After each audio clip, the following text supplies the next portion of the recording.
म्युझिककडे आपण एक थेरपीच्या दृष्टीने देखील बघतो, पण गाणं ऐकून कोणाचा जीव गेलाय असं कधी ऐकलंय का?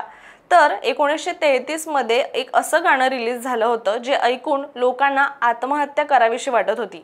रेझिसो सेरेस नावाचा एक संगीतकार होता, त्याने ग्लूमी संडे नावाचं एक गाणं लिहिलं जेव्हा त्याला त्याची गर्लफ्रेंड सोडून गेली होती। पण या गाण्याचे बोल एवढे दुःखी होते की या गाण्याला हंगेरियन सुसाईड सॉन्ग असं नाव ठेवण्यात आलं।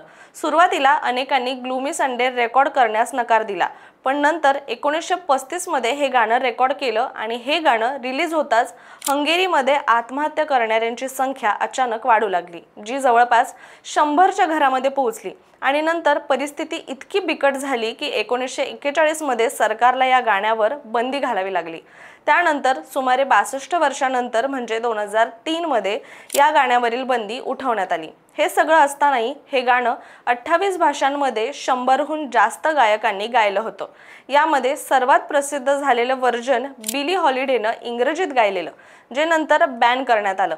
पण सर्वात आश्चर्याची गोष्ट म्हणजे रेझिसो सेरेसनंही त्याच्या मृत्यूसाठी तोच दिवस निवडला ज्याचा या गाण्यामध्ये उल्लेख होता, म्हणजेच रविवार जानेवारी 1968 मध्ये बुदापेस्टच्या रेझिसो सेरेसनं आत्महत्या केली होती।